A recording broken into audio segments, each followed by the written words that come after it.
name's Ryan Goodman. I'm the Vice President of RDA Construction. I'm here to assist in the restoration or preservation of the rotunda here at the Valley City Barnes County Public Library. This here is a termination scroll. These go it's your ridge cap.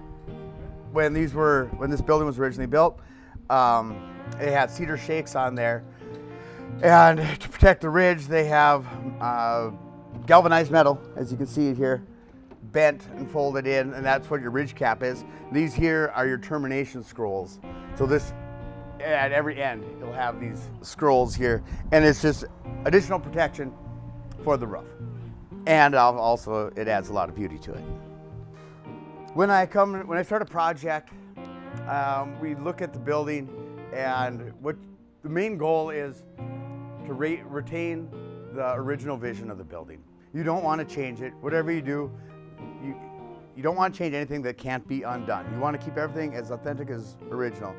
So when I started looking at this here, I could see the designer wanted to show off his kind of vision, and we wanted to keep that. So these were in rather rough shape. When we took them down, they were falling apart.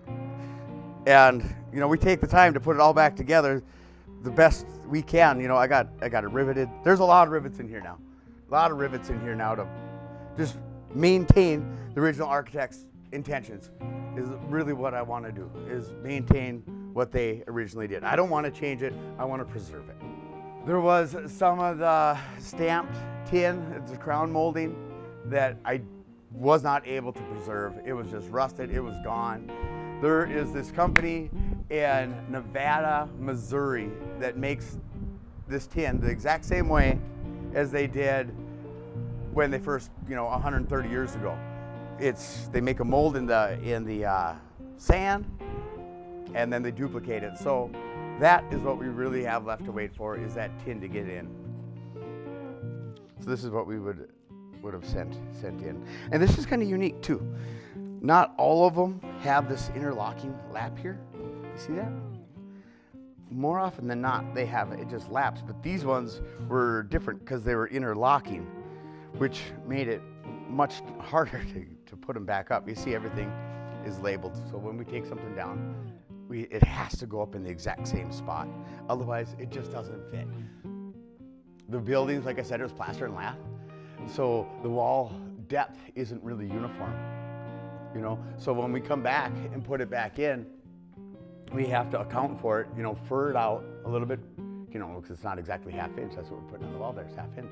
But it's not, so we have to fur it out to whatever the plaster was. So you take the inside measurements, and then that's how we got to build our walls to put it back up in there. And here's one kind of neat tidbit here, is this company that I get this through. I don't know how long they've been in business, but I bet you it's 100 years. And they didn't have this model. They didn't have that tin. They didn't have that pattern. So I had to send a piece in, and they make it off of that. So that's kind of neat. So there's, it's got some unique tin in here that they haven't seen. This is the only company I know of in the country that does this, and they didn't have it. So that's kind of a neat aspect of it. No. We'll paint it. All they're going to do is give us the tin. It's going to be exact same pattern. Like I sent them in a piece of that tin, and they make it exactly. They stamp it, they roll it in tin, make a press out of it, and then they remake more tin for it. Help get the dome done.